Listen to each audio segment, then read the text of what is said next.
Zortzigarren gaia, Errepublika eta Gerra Zibila Euskal Herrian. Goazen baztertzera gai honetako kausa eta ondorioak. Gerra Zibila Euskadin.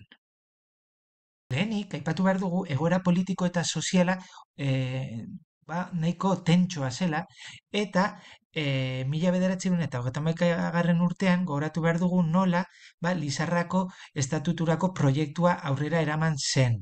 Naiz eta, hau eraman zuten batez ere EAJ eta Karlistek, eta etzen onartua izan batez ere atzerakoia, eskumakoa eta katolikoa izanagatik. Gerora, bi urteko kontraerreformistan, eztabaidatik kanpo gelditu zen Euskal Herriko autonomia estatutua, eta azkenean Fronte Popularrak hauteskundeak irabazi zituenean onartuko zen azkenean Euskal Herriko autonomia estatutua. Baina hau, 36ko urrian onartu zen jada Gerra Zibila hasia zegoelarik. Orduan, Gerra Zibilak Euskal Herria bitan zatitu zuen, Araba iparraldea Bizkaia eta Gipuzkoa errepublikaren alde, eta Arabaren gehiengoa eta Nafarroa altxatuen eskuetan geratu ziren. Eta ikusiko dugu nola, 36ko uztailaren 18 izan zen altxamendua gertatu zen eguna, eta hau luzatuko dela 37ko ekainera arte, da Bizkaia erortzen den artea alegia. Gerra Gipuzkoan nolaka izan zen, defentsa batzorde bat eratu zen Fronte Popularra, EAJ eta CNT-ren artekoa, baina arazoak izan ziren hasieratik, alde batetik prestakuntza faltagatik eta aginte kohesio faltaren ondorioz ere. Orduan molak Irun hartu zuen lehenik batez ere Frantziarekin eta iparralderekin komunikazioak eteteko, eta irailean bertan ere Donostia eroriko zen. Orduan, azkar batean frontea hemen ezarri zen, eta Gipuzkoa erortzean asko Bizkaiera ihes egingo zuten. Bizkaian, Eusko Jaurlaritzak gidatu zuen gerra eta autonomia maila altua izan zuen. Era horretan, sortu zuen Eusko Gudaroste bat, Eusko Gudariak, sortu zituzten txanpon propioak, baita ere ertzaina ordena mantentzeko, burdin lerroaren defentsa sortu zuten, batez ere, Bilboren defentsa esartzeko, ikurrina esarri zuten, Euskal Herriko ikur bezala, EAJaren bakarrik, eta gidatuko zuten nazioarteko politika bat, eta sortuko zuten, nazionalek Madril hartu ezin izan zutenez, iparraldeko frontean zentratuko ziren.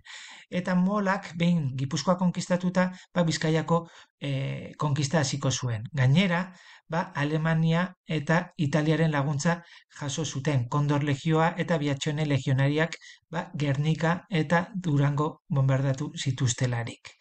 Mola hegazkin istripu batean hil zen, baina Dabilak hau ordezkatu egin zuen. Eta 37ko ekainean esan dizuedan bezala Bilbo eroriko zen Goikoetxea ingenieriaren traizioaren ondorioz. Eta Euskal Lurraldeak behin betiko errendituko ziren Santoñako itunean. Zeintzuk izan ziren ondorioak, argi eta garbi irabazle garaile eta garaituen arteko gerra ondorio batzuk ezarri ziren, vencedores y vencidos, esaten da gaztelaniaz, eta errepublikaren erakundeak, legeak, gobernu autonomikoak, estatutuak, erreforma guztiak, guzti hori desegin egin zuten. Eta errepresio bortitza ezarri zen galtzaileekiko. Debekatu egin ziren alderdi politiko guztiak, fetidelas jons kenduta, sindikatu guztiak, sindikatu vertikala kenduta, eta sekulako garbiketa egin zen. Gainera, gaztelania ezarri zen hizkuntza bakar bezala. Beste alde batetik, Gipuzkoa eta Bizkaia probintzia traidoreak izanagatik, errepublikarekiko fidel mantendu izanagatik, beraien kontzertu ekonomikoak ez estatu egin zitzaizkien. Araba eta Nafarroan aldiz mantendu egin ziren sari gisa.